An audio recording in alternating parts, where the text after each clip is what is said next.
Hello, everyone, and welcome to today's SANS webcast, Ransomware Defense in 2022, sponsored by Cisco Secure, Corelight, ExtraHop, Gigamon, and Morphisec. My name is Carol Auth of SANS. Today's featured speakers are Matt Bromley, SANS analyst, Chris Barales, Senior Product Marketing Manager at Gigamon, Thomas Clavel, Director of Product Marketing at ExtraHop, and Michael Gorlick, CTO of Morphisec. If during the webcast you have any questions for our presenters, please enter them into the Q&A window at any time. Please note that this webcast is being recorded, and a copy of the slides and recording of this webcast will be available for viewing later today and can be found on the SANS registration page. And with that, I'd like to hand the webcast over to Matt. Excellent. Carol, thank you so much. Just a quick check, you can hear me on audio? Yes. Yes, excellent. All right. Hello, everyone. Good morning, good afternoon, or good evening, depending on where in the world you're joining us from. If you've been with me on a webcast before and you notice things look a little different in my world, I'm actually joining you from beautiful sunny California today. So if you find yourself in Pacific time, I'm not going to lie, I'm starting to understand why you like this weather so much. But for everyone else joining us, happy you're here with us. Really excited to get this started. This is going to be a really, really fun session. This is actually kind of part 2 of a session that we've done before, speaking directly towards ransomware defenses. We did do a ransomware and IR focused paper towards the end of last year, the end of 2021.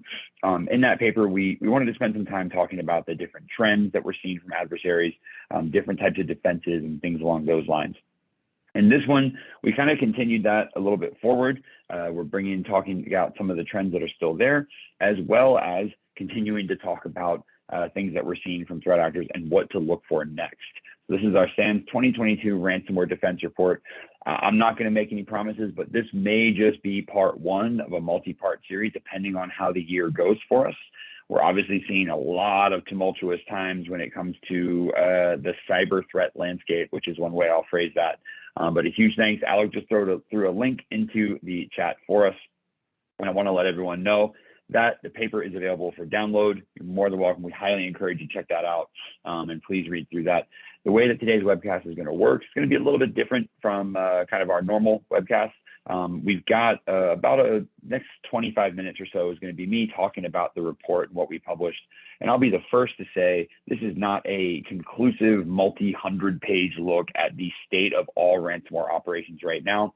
This is more of that. Here's where we see the most success from an adversary perspective. So here's where we see you and your organization to be able to get the most success as well. We're then going to get into, we've got a brief introduction we've got quite a few people joining us today on the panel. I'm excited to have Chris, Mike, and Tom join me. We're going to give them a little bit of an intro or time to introduce themselves. Then we're going to jump into our panel discussion where between the 4 of us, we're going to bounce around some ransomware ideas, talk about things that we see, answering different questions. And on that note, Q&A is open, everyone. I know we're on Zoom. I know you all know how to use Zoom. It's 2022 now. So with that being said, if you've got questions, if you've got things you'd like to submit to us, please go ahead and submit those questions and we'll rope them into our discussion. Be more than happy to do that. But with that said, let's go ahead and get started, and I'll break into the 2022 Ransomware Defense Report first, because I think that's where we're going to have a really good kind of foundation set for today's discussion. So as mentioned, I'm going to have 4 people joining me, or sorry, 3 people, 4 of us total joining me today. My name is Matt Bromley. I'm with the SANS Analyst Program. We're also going to have Chris Barales, who's over at Gigamon, Thomas Clavel, who's over at ExtraHop. Tom, I apologize if it's Clavel or Clavel, either one. I apologize. Hopefully I said it right. And then Michael Gorlick, who's over at Morphisec as well. Between the 4 of us, we're going to have a really good discussion about kind of what's going on, state of ransomware, and things to look for in the future. Okay, a few notes about the things that we're going to be looking at and talking about today. First, we're going to be getting into what I'm calling the ransomware era. I'm going to kind of define this and quantify what that means for a little bit. I think that we're seeing kind of a different landscape from a cyber perspective, especially because ransomware just continues to plague the news left, right, and center and everywhere we look. We're then going to talk about some of the common adversary trends we see these days. I then want to get into some of the defenses. We've actually got 2 case studies that we'll outline from a defense perspective. I think both case studies gives a really kind of encompassing point of view of ways to defend against these types of attacks.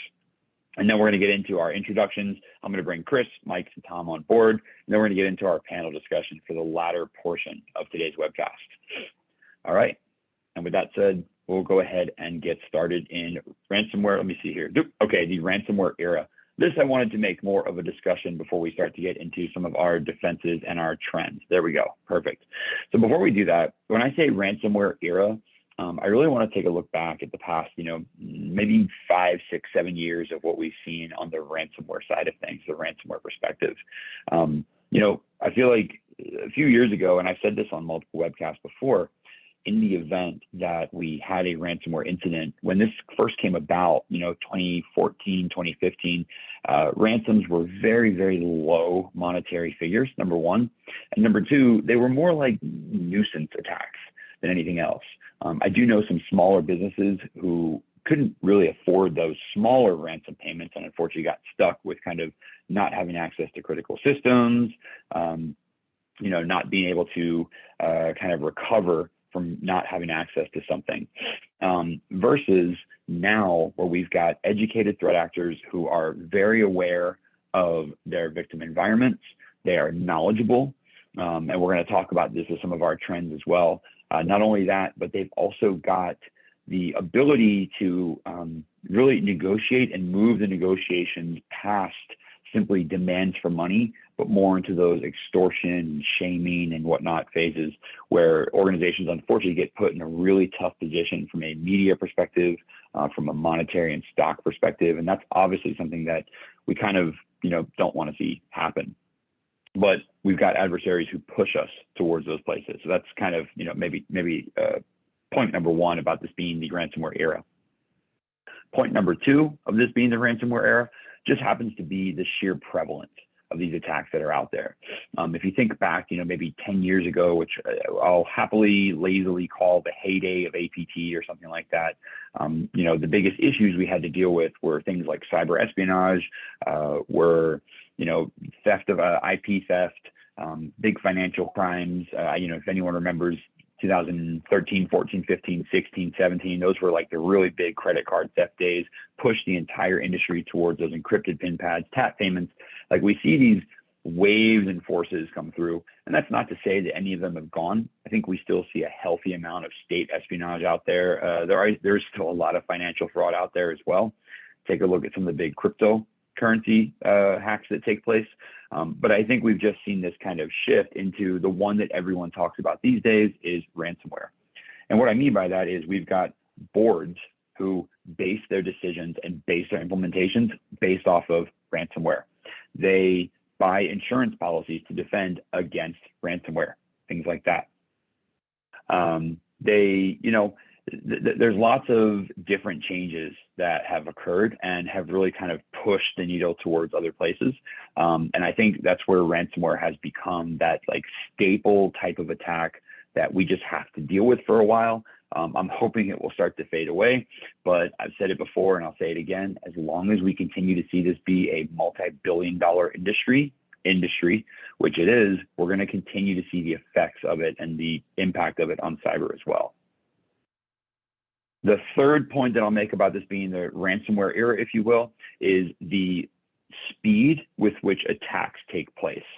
And I'm going to talk about this as one of our adversary trends, but I'll offer some insight here when it comes to things like rapid weaponization of vulnerabilities, which we've seen before, and we're going to talk about in depth in just a moment.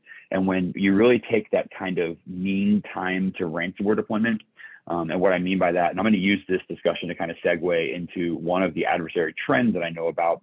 It's that rapid weaponization phase where we've got a really, really fast, and I mean a really fast move from vulnerability announcement to potential deploying of ransomware, as weird as that sounds. And then there's some counters, and I've got some colleagues and friends who actually kind of set that counter as to how quickly do we go from weaponization of a vulnerability to deployment of ransomware in a victim environment. And that's really maybe the first trend that I'll talk about from an adversary trend perspective. It's a race. It's a race between when a vulnerability is announced and how quickly can it be weaponized versus how quickly can we patch against it. But the subtle timer in there is how quickly can we go from, or not how quickly can we, but how quickly do adversaries go from vulnerability to ransomware? And I see a lot of security teams actually base their responses and base their patching schedules and base really the way that they're going to deal with an incident based on those particular timetables. How quickly are we moving to ransomware? Now, really what we're doing is we're trying to assess how quickly do we move to an impactful attack taking place. Because I've seen vulnerability patching schedules before, and they're oftentimes very slow. They're highly defined on change controls. They are entirely dependent upon when can we do a thing. We'll just accept the cyber risk until then, number one. Instead, we see these kinds of questions such as, well, who's taking advantage of this vulnerability? How quickly are they moving from point A to point B? And how big is that impact when they get there? Because it's helping reshape the risk assessment landscape as well. It's helping redefine how quickly will we move on something. And I think that's, an important thing to keep in mind when it comes to the ransomware era, if you will, is really just assessing how ransomware has kind of changed a lot of the landscape for us. And that's what I mean when I call it the ransomware era, but it leads into these adversary trends. And rapid weaponization is one that I highlighted in the paper and one that I'll talk about now in a little more detail. Take things like Log4j, one of those big vulnerabilities that has come about. When I say big, I mean wide reaching. How many people does it impact? How many people does it touch? How many people does it, how many pieces of software does it impact and whatnot? And then we look at things from a vulnerability announcement to a proof of concept code or a working exploit in a matter of hours. It's a matter of hours before these things take place. So unfortunately, that means that security teams have got to move quickly within those windows. I, however, know a lot of teams who weren't even aware of a vulnerability. They weren't even aware of a patch until a breach had occurred or until a potential breach or a scan or something had taken place. Now, this actually creates a little bit of a weird situation for ransomware threat actors as well as for organizations as well. So we have this issue where we've got this kind of rapid weaponization of exploits, this rapid pushing or rapid moving of code in order to very quickly gain entry or gain access into an environment. But the flip side of that is we also now have more threat actors than we had before. So we now have multiple threat actors taking advantage of multiple pieces of code, taking advantage of multiple vulnerable environments. And this creates a weird, like inverse one-to-many relationship. So one exploit can lead to multiple threat actors into an environment, which is multiple breaches. You might have one looking for ransom, one looking to ransom, one looking to gain access to your email, one looking to deploy a web shell or some other tertiary or secondary method. Long story short, it's not always going to be one threat actor in your environment. That's kind of step number one. Step two, though, or it's not step two, but maybe the inverse of that inverse is you can also neutralize these multiple threat actor or this multiple threat actor problem with one patch or one upgrade. And I'm aware I'm talking about patching as something that's much easier said than actually done, if you will. But think about kind of that one-to-many relationship as a benefit for adversaries, but it's also a benefit for us defenders, as benefit for security teams as well. It's not always just, you've got to be constrained or you're going to get breached no matter what. Someone's going to find a way in. It could be, yeah, someone could find a way in, but we're going to try and close as many doors as we can. And the more doors I can close, the better. We're going to talk about this when we get into some of our defense discussions as well.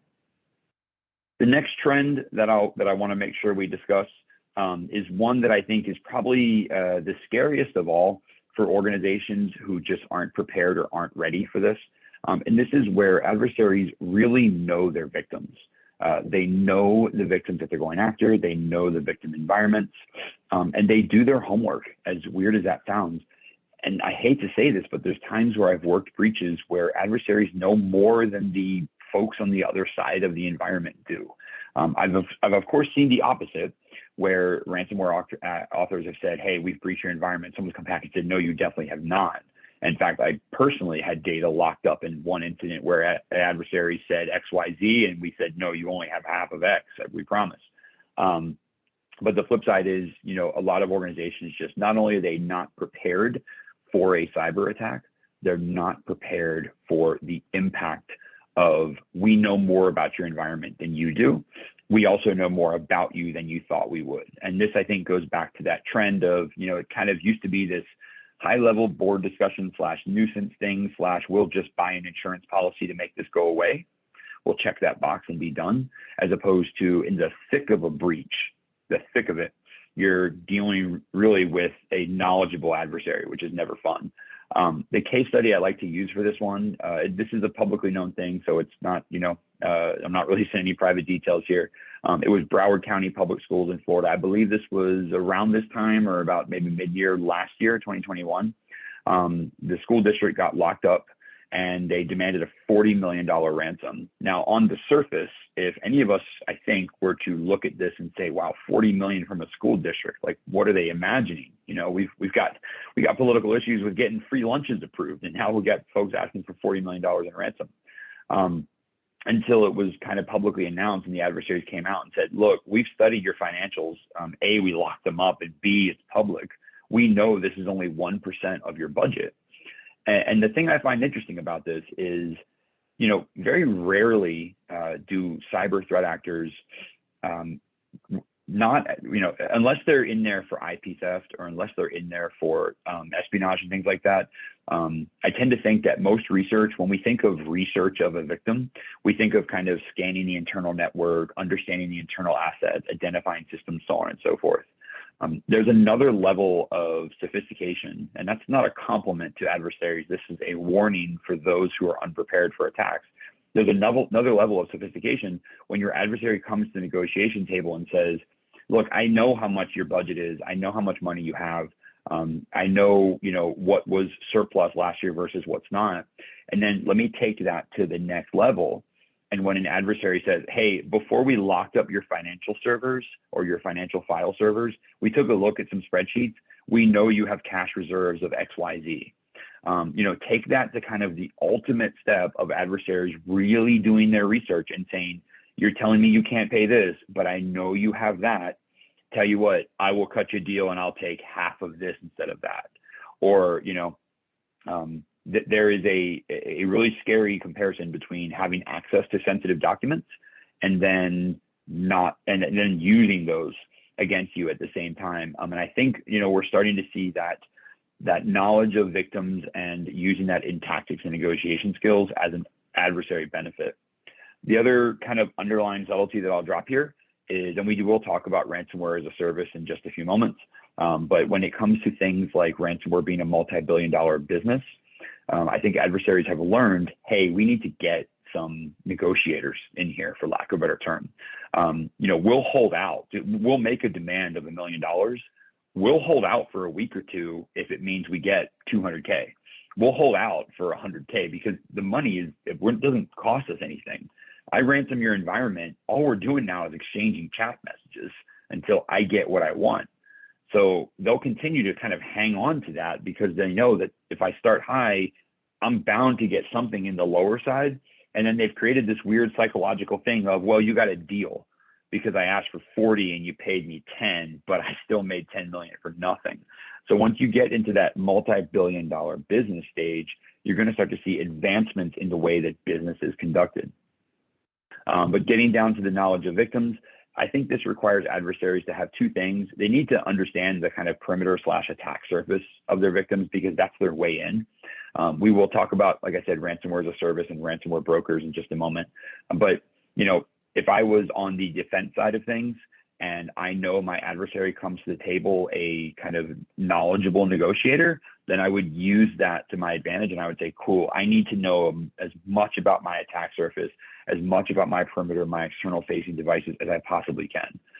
The other really embarrassing part about this, when I talk about adversaries knowing their victims, is you definitely don't want to have an adversary come to the table and say, hey, I ransom XYZ. And your security team responds and says, we don't even have that. And then it come to find out later on, oh, wait, we actually do. If anyone remembers, I think it was the beginning of 2020, we had the kind of Citrix NetScaler vulnerabilities, or the application, the ADC appliances were suffering a pretty big vulnerability that led to rapid weaponization and rapid ransomware deployment as well, or at least attempts by adversaries to do that. There was multiple companies I worked with who on Monday morning had no Citrix devices in their environment, and on Tuesday were responding to a data breach because they just didn't know it was in there. That's not really the place we want you to be. I don't want my adversary to know about an asset before my security team does. So my pro tip on here is exactly that. Don't let an adversary know more about your perimeter than a security team. Whether you like it or not, adversaries do their homework and their research. This helps their credibility when they demand a ransom payment, and it also gives them the ability to lock up more of the environment. I worked with organizations that have suffered a ransomware attack before, but the ransomware attack was in such an insignificant part of their network, didn't matter. No one was fazed by it. We just shut the systems down, rebuilt them, redeployed them, whatever, and moved on because they had knowledge and visibility of what was there and what wasn't there. When you don't have that knowledge and visibility, it can get pretty pricey trying to either figure that out or simply paying the ransom to find out, oh, this was data we didn't really need anyways. The adversaries had nothing. We should have known that. We should have done our research ahead of time. Not the situation I want anyone here to be in. We already talked about rapid weaponization as an adversary trend. The other one that I'll focus on, and this is going to become I think a good point of discussion amongst my panelists and myself as well, is the idea of fileless malware. Now, this is not new, everyone. This is not a new thing in the information security world whatsoever. The reason I'm bringing this up is because I see this as a continuing trend that just continues to tick up every year. Now, whether it's a 1% tick or a 10% tick, it still continues to move up every year. And I think this is where, until the point of actual ransom, we're seeing more and more use of in-memory malware, native binaries on the system, pulling from remote locations, storing malware in places outside of the disk. And I think there's a few reasons that this is taking place, and it's important to understand all of them as defenders. First, it's much easier to evade detections. Unfortunately, a lot of organizations still implement detections based on disk artifacts or disk objects. And that is certainly, a detection technique or a prevention technique that works, assuming that your adversary is going to leave all of those things on there. But we have to look at the trends and say, there's a reason why something like Cobalt Strike is so popular amongst adversaries. And the answer is really simple. It's not no offense to the Cobalt Strike devs, it's not the interface, it's not, the wonderful logos or artwork or the support that comes with it. It's because it's easy, and because, more importantly, it works. If I tell it to build and give me a beacon that runs in memory and evades detection by hiding inside of network traffic and domain fronting, and it just works every time I do it, guess what? That's what I'm going to do until it doesn't work anymore. So we see these deployments of very, very, very tiny binaries or perhaps spearfishes that launch a piece of code. External exploit is downloaded, code is deployed in memory, very little artifacts touch the disk at all, and the adversary goes from one to many systems very quickly. And of course, I'm generalizing a lot of this. I'm not saying it's easy to get that done, but once you get into the right environment with the right credentials, adversaries move quickly through these turnstiles. It does not take them long. And this is an easy way for them to hide in plain sight. I don't get into the discussion of offensive security tools here and various toolkits, and I'm by no means throwing shade at only Cobalt Strike or trying to throw shade and saying we don't need those types of tools. I instead want to look at the trend of how come every time I read about a ransomware case study or a ransomware threat actor, I see the same toolkits mentioned again and again and again. And it's highly evasive, obfuscated PowerShell scripts. It's spearfishes with in-memory launches. It's Office macros. It's things that do not involve multiple binaries being dropped all over the system.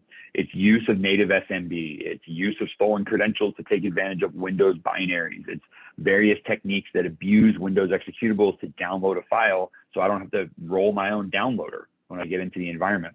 I keep hearing and seeing those in reports again and again, and I have to think there's a reason why it's there. It's because it works. It's also, when I say it works, I mean, not only does it achieve the function that I needed to achieve, like downloading the thing or launching the whatever, but it also means I don't have to pay. If I'm a ransomware author or a ransomware broker, I'm not paying someone to build malware for me, and that's a much better place to be. So the pro tip that I've got here for everyone is really, look, technology is at a point where we can implement strong prevention capabilities. I'm just going to call this out right now. If you're at an organization with the budget for endpoint detection or some sort of detection technologies in place, and you're still relying just on disk artifacts, talk to your vendors. Talk to your suppliers. If you're just at that AV level and only AV, I'm going to highly recommend looking at kind of next, I'm not going to say next gen, but I'm going to say looking at technologies that do more for you. They protect you a lot better. So by placing a lot of the prevention and detection in memory, we're closer to the current adversary trends than ever before. And I'll be honest with you, it's really, depressing. It's hurtful when you see an organization deploy AV or some other sort of low-level detection or evasion technology and then just get completely owned by a ransomware threat actor. And there's kind of that, deer in headlight look of like, well, we had something, why didn't it do anything? And it's essentially saying, I put a 1-inch wall up in front of a professional hurdler, and I'm wondering why they didn't trip on it.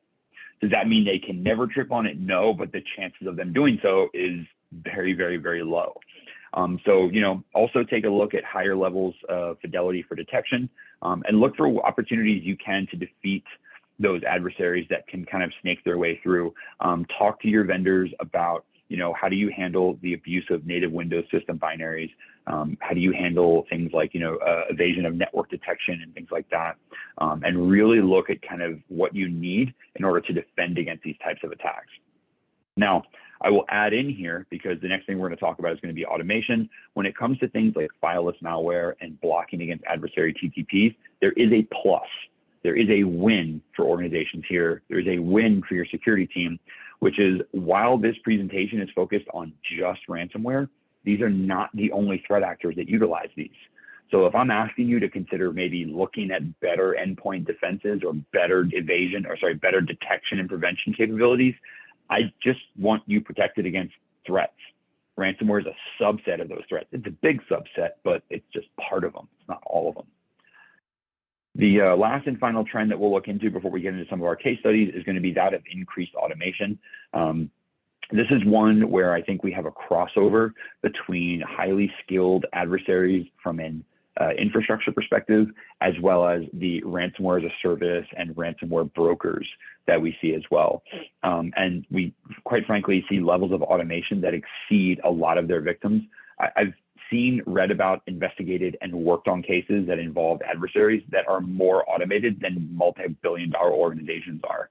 And this is a really weird juxtaposition, because we've got all this great automation technology out there. And it seems like adversaries have taken the best advantage of it. Adversaries are the ones who have done the most with it. And unfortunately, that means we've had to keep up with them, but it means they can deploy quickly as well.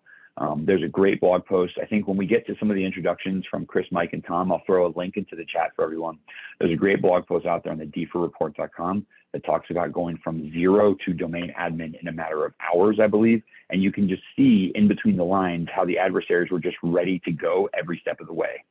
SMB lateral movement, automatic. Scripts built, ready to deploy. Every step of the attack is lined up and ready to go. The other version of automation here is also going to be things like ransomware as a service and various brokers. These are lowering the barrier to entry, which I think is something that automation does for a lot of us. It's much easier, to kind of spin up a cloud system than it is to roll your own.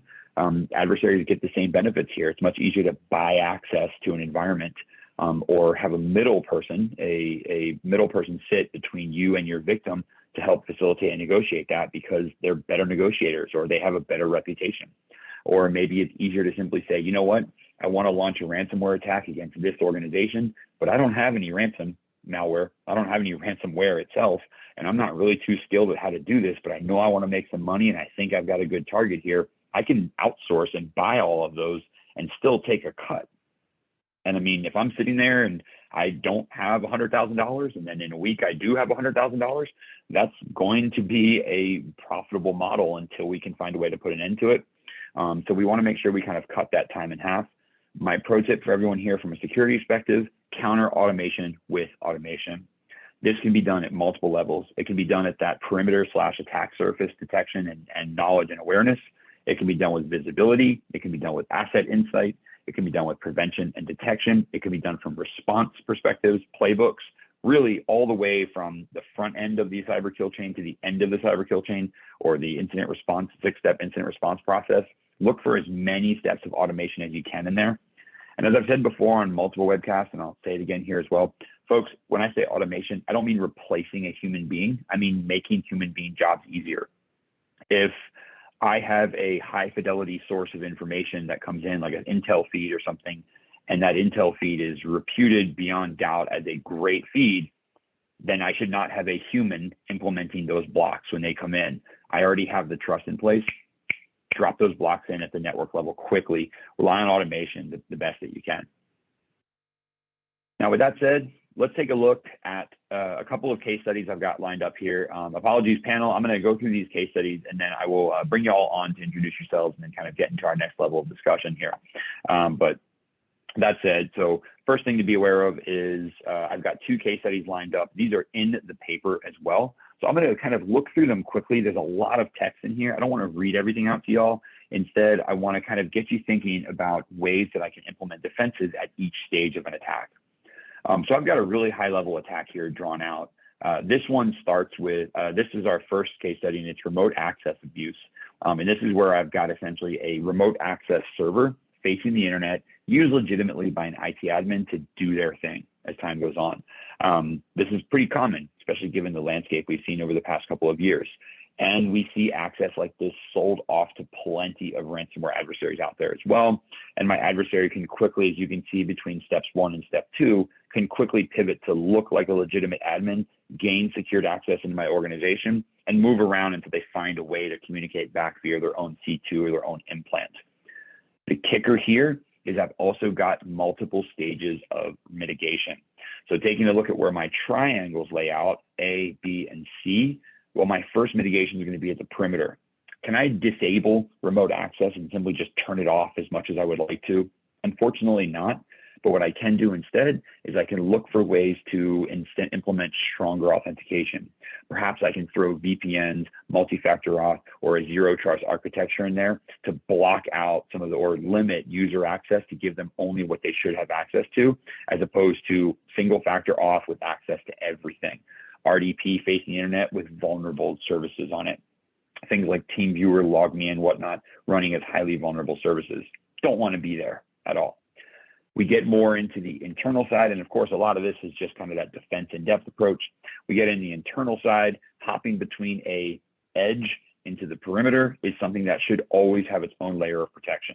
I want to see network monitoring around this, access controls. There's that zero trust architecture, again, depending on where my environment is set up. But to be able to hop from a remote access system into an internal server should never be limited to a single factor admin account that has crazy privileges to move around. And then really straightforward, step C, or prevention or mitigation technique C, if I've got the adversary's got the ability to get on a system, install malware, eliminate, establish C2 connectivity and things like that, I need to have defenses in place. And that's what I talked about a little bit earlier when it comes to that fileless malware or that more advanced malware side of things. We've got to get to a point where I've got defenses in place that can detect some of these more advanced approaches.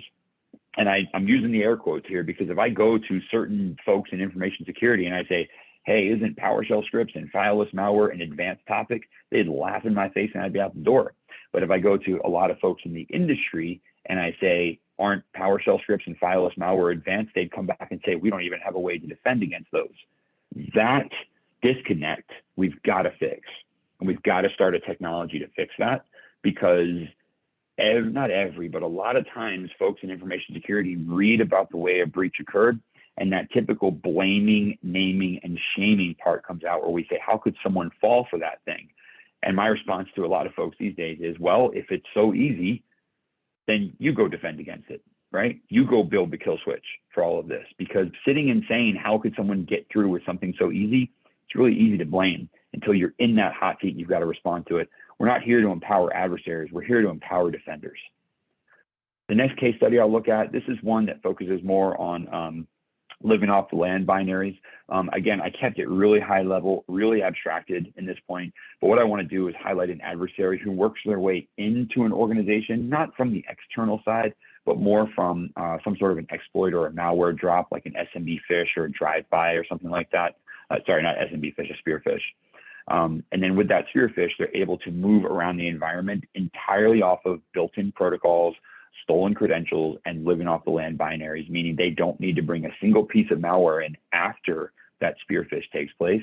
This is once again where we want to look at those next stages of endpoint detection and prevention technology. The first mitigation is going to be if a spear phish is allowed to run a macro or a piece of malicious code and need to be able to hone in on that.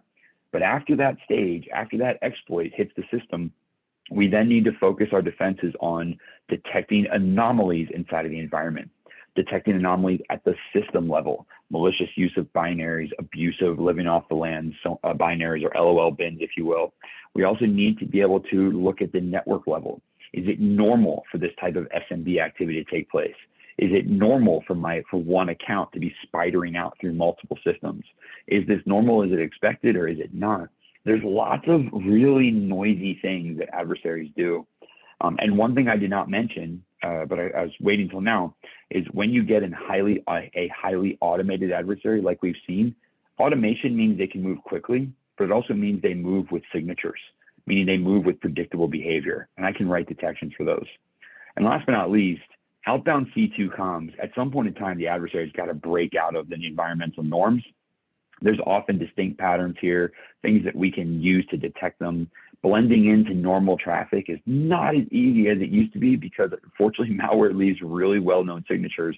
And I want to be utilizing intel feeds and utilizing network detection technology to be able to pinpoint and identify things that may be malicious to establish that bidirectional channel.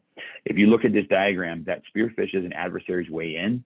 It's likely not going to be their primary method of communication. At some point in time, they're going to want to break away from a user account or a user workstation. And they're going to need to set up alternative means of communication. Great, you're leaving more artifacts in the environment for me. So to summarize, before I bring my panelists on, again, at a high level, what I really wanted to do was focus on what are some of the key pinpoints or key pain points we're seeing at a ransomware perspective, what are adversaries still taking advantage of or newly taking advantage of, and what are some things we should consider from a defense mitigation perspective. I'll be the first to say this was not, as I mentioned, the most conclusive end-all be-all view of ransomware. This is what's working today. This is what adversaries are gaining success with. So let's start to chop those success rates down, and then we'll take a look at the next level. All right, we did this. What did they move to? Here was my reaction, or sorry, here was my action as a defender. What was their reaction as an adversary? So with that said, I'd like to invite my panelists to come on board right now, and let's see here. I'm going to remind everyone that the Q&A window is open. You're more than welcome to submit your questions to us. We do have some things to start our conversation off with from a panel perspective, but I want to give each of my panelists a chance to introduce themselves. So Chris, you popped up first in my panel. So Chris Barales, Michael Gorlick, and then Tom, is it Clavel or Clavel? Clavel is fine. Clavel, perfect. Okay, I apologize on saying it incorrectly the first time. And Tom, since you spoke, you moved over to the side, Chris, but I called you out first. So I'm going to give all three of you a chance to introduce yourselves. Tell us who you are, what you do, why you're here with us today. And if you have anything that you, well, we'll wait for the discussion a little bit more. Do me a favor, just go ahead and introduce yourself. Let everyone know who you are. Sure. So I'm Chris Barales, Senior Manager for Product Marketing at Gigamon for their security solutions. I come to Gigamon by way of, I was a security awareness and education lead at a large media company beforehand. So I'm eyeing the question that's in the Q&A right now. I'm going, I know how we can answer that, but yeah, that's me.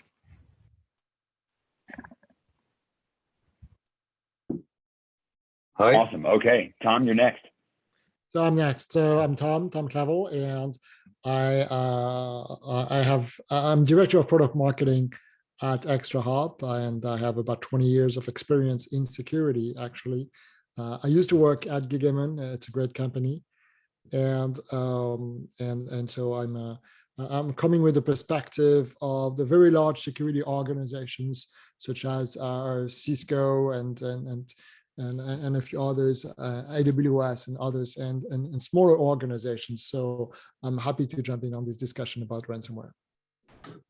Excellent. Thanks, Tom. Looking forward to having you. And last but not least, Michael or Mike, which one do you want to go by? Anything will work. Mike is fine. Mike, it is. Tell us about yourself. Hi, Matt, and thank you for having me here. It's a great presentation, definitely. So I'm Michael Gurelic. I'm the CTO of MorphoSec Breach Prevention Company. Essentially, I'm a reverse engineer with 20 years of cybersecurity experience. But in the last 8 years, I'm leading as a Chief Technology Officer our MorphoSec company, which is based on MTD, and we'll talk about it, hopefully. Excellent. Okay, I think we will, Mike. I think we're definitely going to have that lined up. I have a pro tip in the paper, and it's something we'll mention and bring up as well. All right, well, Chris, I'm coming to you first because you already called it out in your intro. But Tom and Mike, I'll give you guys a chance to comment on this as well. But we did have one question that came in via Zoom. I want to make sure we get to that first. And it says, secure coding and vulnerability prevention are obviously needed to reduce weaponizable vulnerabilities reaching production. So I'm looking at this precursor here as an interesting side that says, rather than limiting the POs, or rather than maximizing the POC development, instead, let's minimize the number of vulnerabilities. Vulnerability prevention and secure coding are needed to reduce this. Do you have any advice on working with developers from the perspective of security? So, Chris, you brought this up in your intro, so I'll come to you first. But the question essentially boils down to, are there ways we can work with developers from a security perspective to minimize this vulnerability footprint in the future? So yes, I did mention it because, part of my role at my last organization was doing this I want to say sort of basic blocking and tackling, right? Starting with the basics, making sure that the development teams know the OWASP top 10. They know the organization's policies, standards, and baselines. Do they know their tool stack? Do they know certain misconfigurations that they need to be, or do they know how to configure maybe that new S3 bucket that's going to be spun up?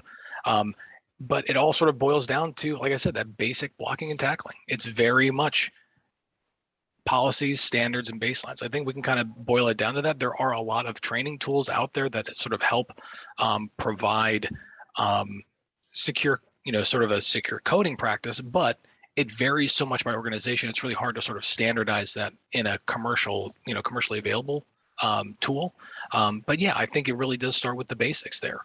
So ensuring that your organization, your developers know those basics and know where to access resources that can help them sort of develop in a secure way in the future. I know that sounds a little mundane, but I think it really does start with those foundational principles. Gotcha. Okay, Mike or Tom, anything to add on? Yeah, sure.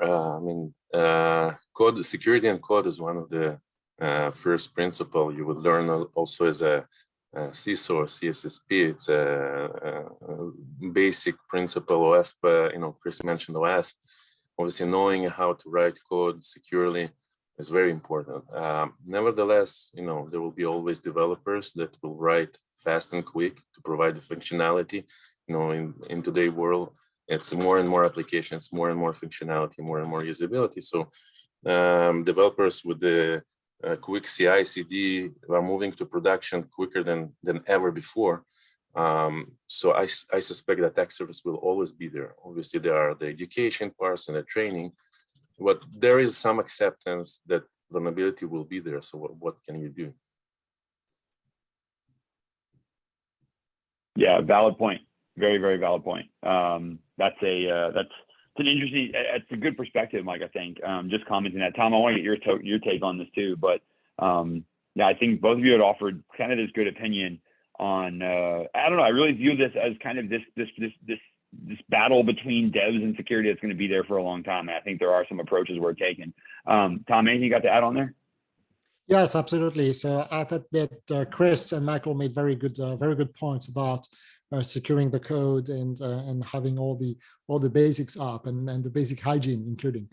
I would add that Matt, you made a very good point in your presentation when you talked about things like lateral movement and so on, because we have to be focused on the basics, but we also have to be able to look at what's happening inside the network. And so when you're trying to prevent vulnerabilities, it's one thing, but it's not always possible to do 100% prevention, 100% hygiene and patching and so on. I think at the end of the day, you have to have a tool that's able to look inside what's happening on your network, detect things like lateral movement, for instance, be able to detect target enumeration and so on. And that is a fundamental element of any good security posture. The question about developments is really a question also about supply chain issues. And as you know, when the code is not perfect, you have vulnerabilities, you have risk of supply chain issues, supply chain attacks, and that's when you have to have a very good security inside your network, not just on the perimeter. Yeah, agreed. Valid points across the board, guys. Thank you. All right. Next question we've had come in, and again, I'm looking at. Oh, fantastic! All right, we've got a live audience now. We've got more questions coming in. So because we kind of because I ran the gamut of different ransomware aspects, these questions are going to be kind of pinpointed all over the place as well.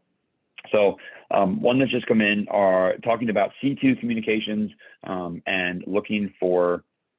Let's see, perfect. What tools do you suggest to monitor for C2 communications to look for display traits mentioned and bidirectional channel traffic just versus, okay, perfect. Let me rephrase this. What would you recommend looking for C2 traits and characteristics as opposed to just blocking known bad IPs or domains? And I'll go ahead and kind of give the first example here. I mentioned it during webcast. I think domain fronting is a perfect example of this because this is a technology that tends to hide behind legitimate looking domains. I'm not blocking those domains, but it is malicious traffic behind it. And I think there's a couple different answers here. The first one does focus at the network side of detection, that like packet inspection. And this is definitely going back in technology terms, but still very relevant from a technology perspective of looking into packets if possible, looking for the various traits and the various traits and characteristics, such as, high speed frequencies of communications, large outbound transfers. From a ransomware perspective, if you think about those ransomware breaches where the organization, or not the organization, but the adversary comes back and says, hey, not only did we ransom you, but we also took 500 gigs worth of your data, and here's proof that we did. Folks, let me be honest with you. 500 gigs is not a lot in the sense of data, but it's a lot of data coming out of one workstation, or if it's a lot of data coming out of a relatively obscure pipe, if you will. So I would say, looking for like traffic volumes, traits like that are really easy ways to kind of work around. Hey, I only block known bad IPs. I'd be curious though, panel, you guys have any other things you've been looking for? Mike, I noticed you just came off mute, so I'll come to you first. Tom, and then Chris, I'm gonna let you go last because you were nodding along feverishly as I was going. So Mike, you're first. Thanks, Matt. So it's an interesting question. I'm doing incident response at least 2 or 3 events per week with all the different types of compromises.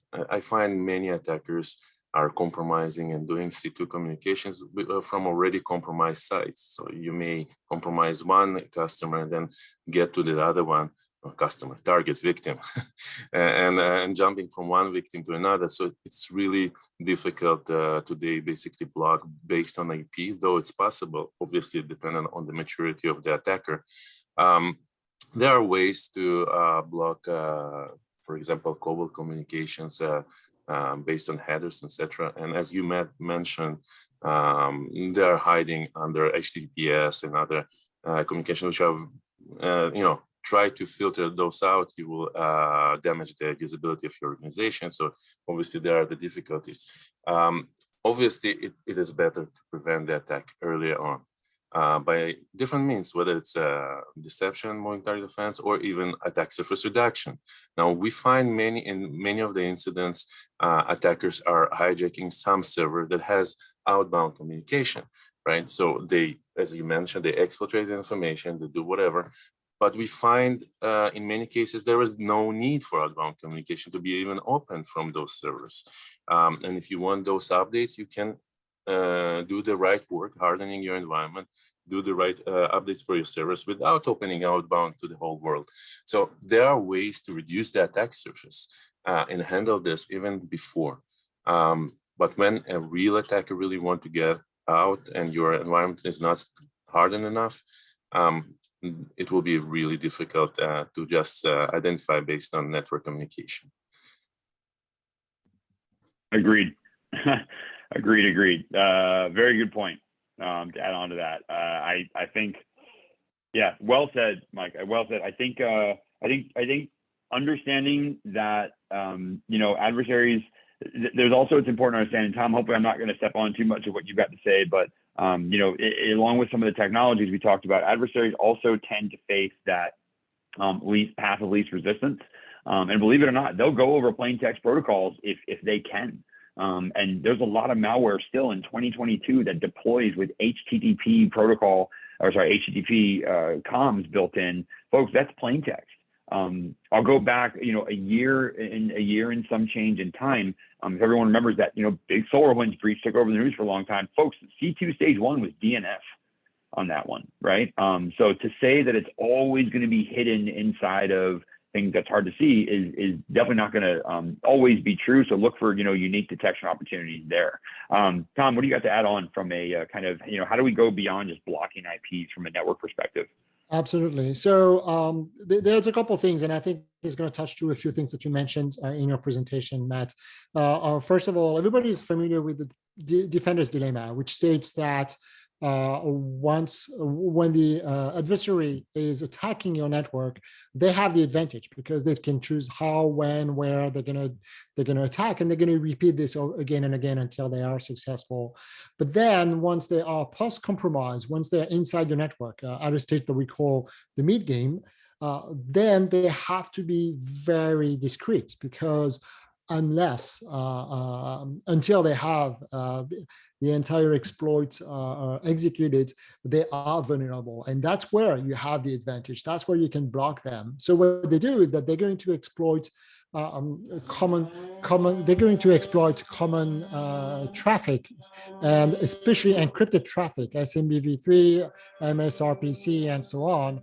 And so you want to have a tool that's enabling you to look inside that encrypted traffic to identify exactly what's being carried over the traffic, so that you can disrupt the C2, the command and control, and the other strategies that are being implemented by the ransomware. All right, Chris, what do you got to add on?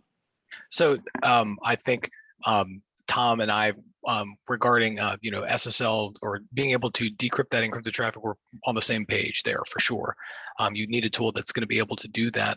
But I wonder if there's also this, we want to be able to also enable this proactive security posture for our SOC teams. We want to make sure that they are, are they looking at, when you were mentioning,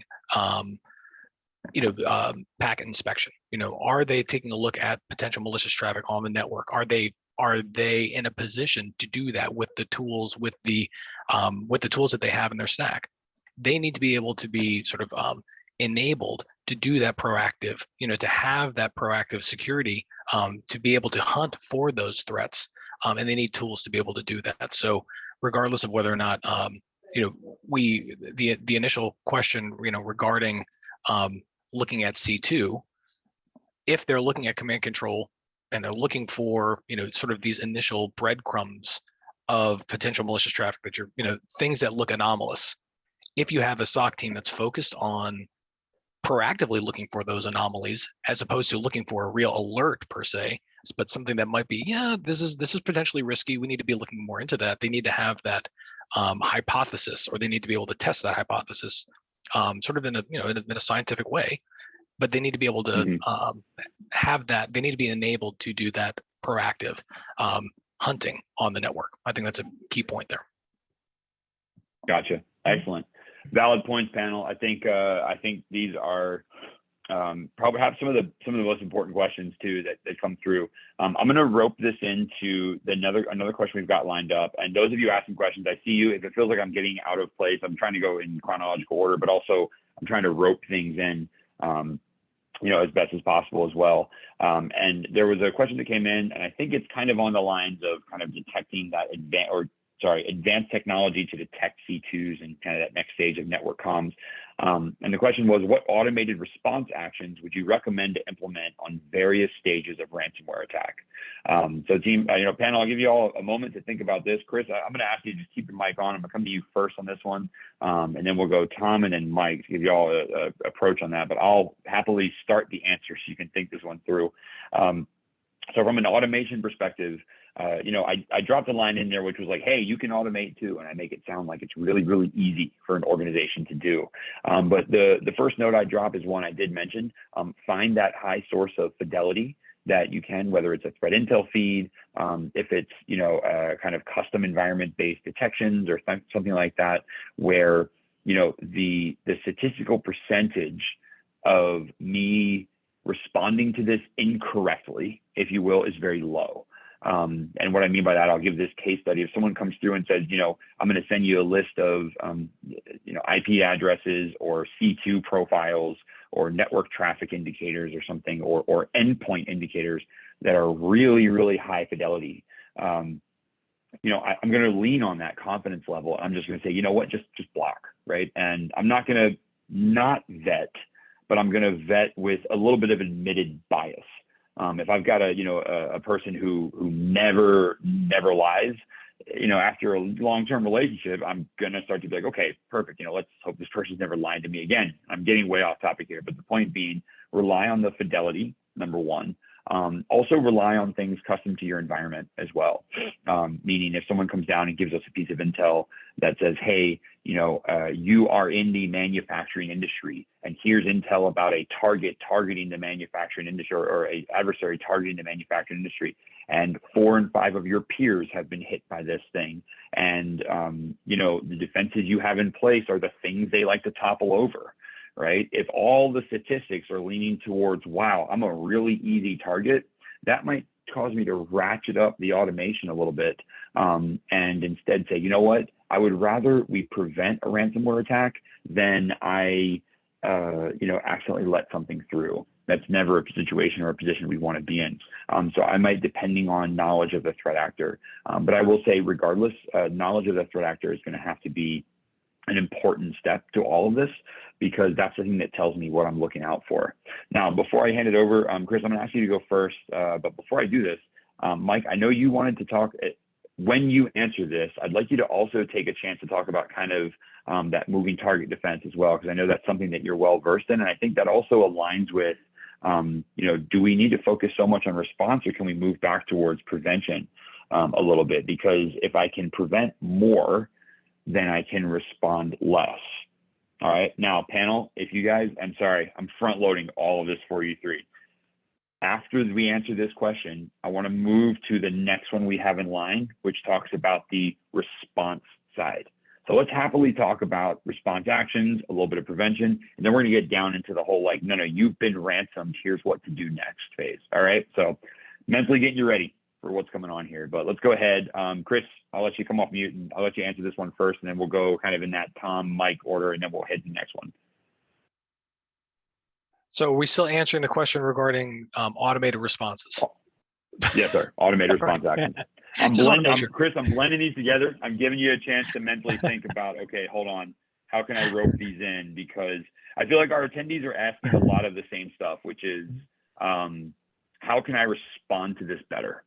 Sure. Right. So I'm going to answer both of these questions live. Yeah, absolutely. And so what I think is, I don't know if, so we have, you're going to, at least when you're looking at, sort of on the network side from an NDR perspective, you're going to be looking at things that are really relying on AI, machine learning to sort of look for anomalous behavior, to sort of trigger those detections, find those, and create those alerts for your SOC teams. I think that's a great first step, but I think it really needs to be paired with some sort of behavioral, those sort of automated machine learning AI detections need to be paired with some human expertise to provide that behavioral analysis that can sort of give a little bit more of a qualification to something that would normally be an automatic, oh my gosh, this is something that the SOC team needs to investigate right now. There's a little bit of, like I said, the qualification that happens there. That's something that we really don't, or SOC teams can rely on to create a more high fidelity alert that is something that is really actionable, as opposed to something that might end up being a false positive. Matt, I don't know if you want me to pass it over to. Oh. Yeah, no, sorry, Tom, go ahead. I briefly had to go on mute for a second, but Tom, feel free to add some flavor to that. Absolutely, and I agree with what Chris was saying. I think what we tend to focus on at ExtraHub is really to decrease the skill threshold that is required, and so we make a huge use, a very important use of AI ML to be able to have detections and to have the proper detections. And so definitely make use of AI ML. That's very important. The second point I would make is try to leverage multiple tools and try to integrate them, because you're going to find data that is very important in amongst different tools, and you need to be able to recoup that data, that information across the tools that you have. And so whether it be SIEM, whether it be EDR or NDR and so on, and so that part integration is an important element of your security posture. The other thing, I think the other part of your question, Matt, was in regards to the post compromise. What happens once you're being ransomed? So at ExtraHub, what we do is we really focus on reducing the blast radius, because it's very important to minimize the impact of any ransom or ransomware, and so that's why it's so important to detect early on and isolate and mitigate the issues before the ransom happens. After, if all else fails and you're still being ransomed, I think the issue is not just about it's not just about a matter of backups, because we know that 100% backup is not possible. There's always going to be a certain part of data that's going to be lost, and you also have to weigh the other elements to the ransom, because you have ransom, but you have damage to the reputation, you have damage to your suppliers as well, and so on. And all of these back up. We've determined that the real cost of a ransom is about 10 times the cost of the actual ransom, and because of all the other elements that come in play once you're being ransomed. And back to my earlier point, that's the reason why we're so focused on early detection and reducing the blast radius to minimize that. Love it. No, Tom, valid point. Mike, what do you got to add for us? Thanks, Matt. So basically, a couple of things. I think the question was very good, and specifically they asked on the different stages of the ransomware. What is the response, right? It's whether it's initially or at the end.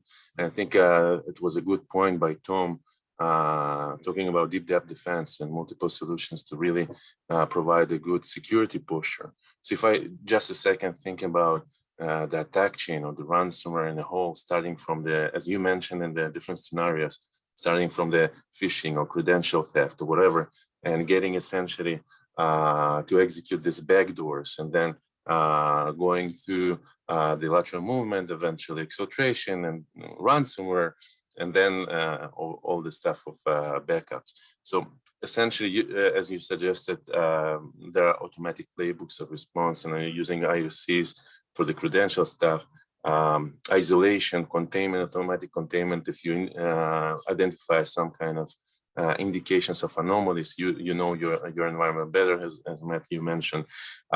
Obviously, containment is much better than now executing and applying all your DRP plans. Disaster recovery, it's better to contain and prevent this earlier.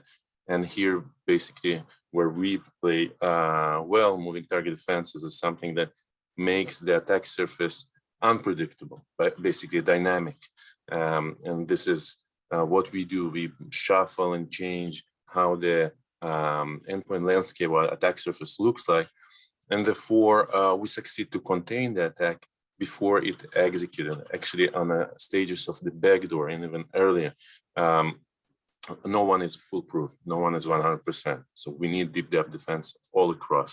Obviously, if you get to the ransomware, you definitely need to, you have your playbooks, you need your tabletop exercises, you need to know that your recovery works, you need to know to get back to your functionality, business critical functionality of your organization. So essentially, you need to plan for this to happen.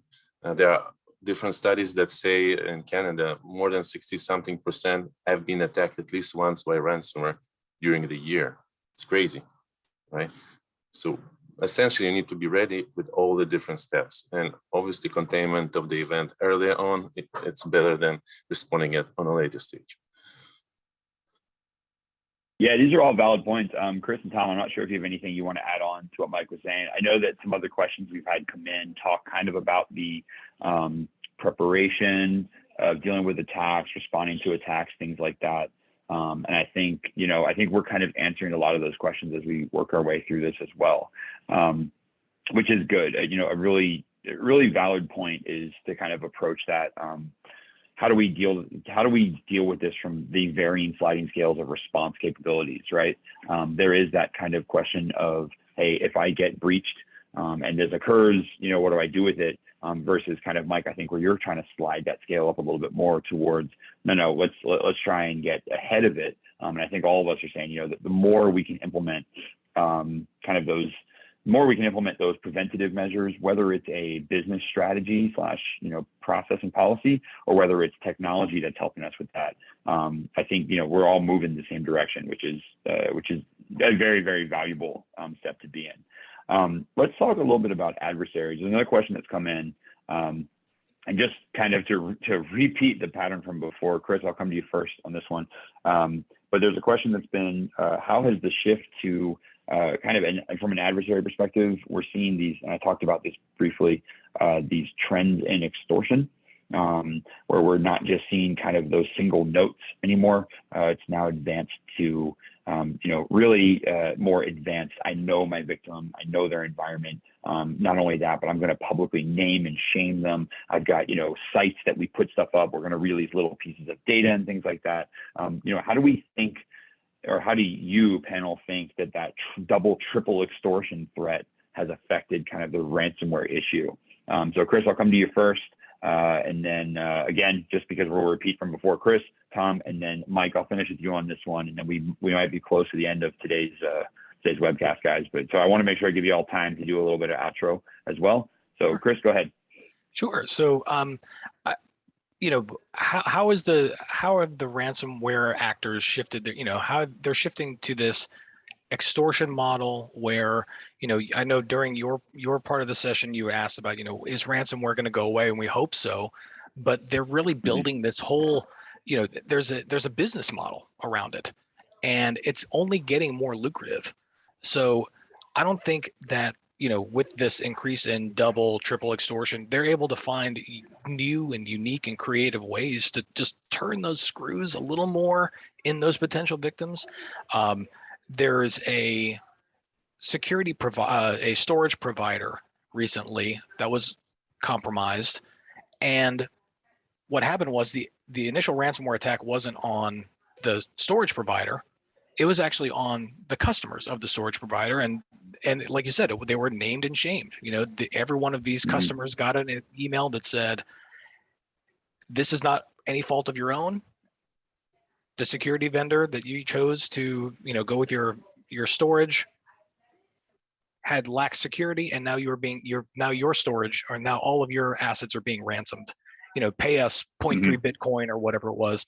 But as you see this model shift, where you have, again, you have initial access brokers that are, providing access to systems to that, for that initial compromise. You have, this sort of like mini ecosystem here.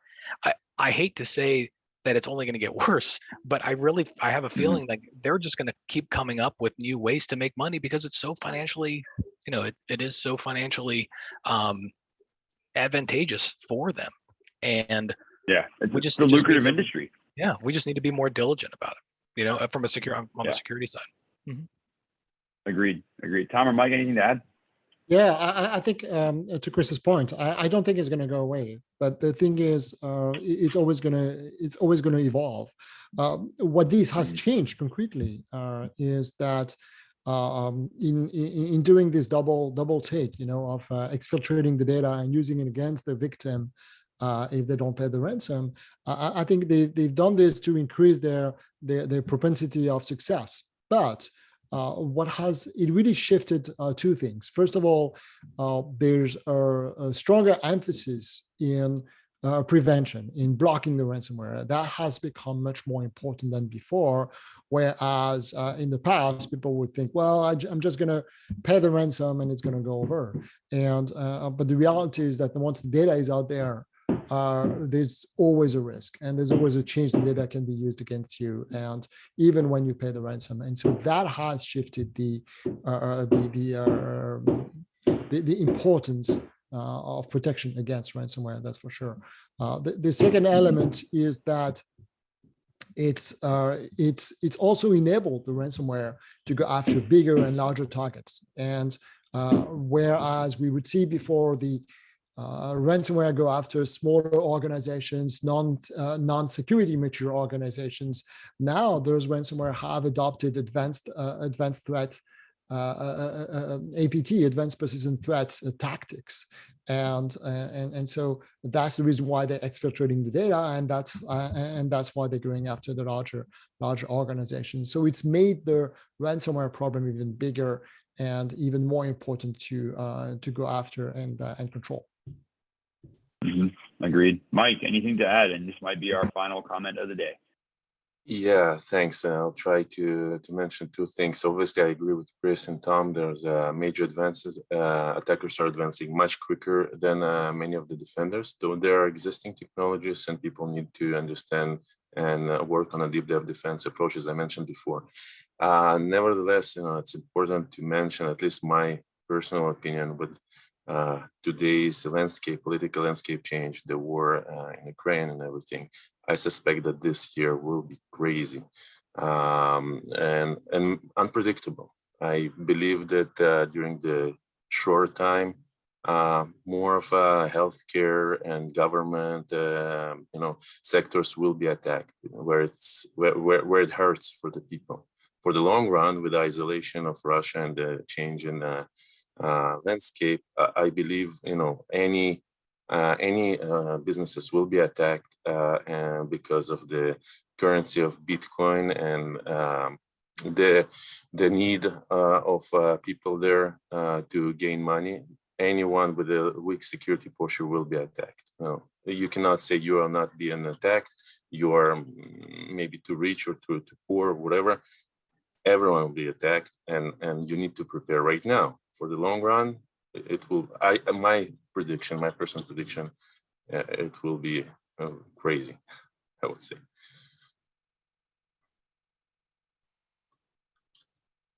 Excellent. All right.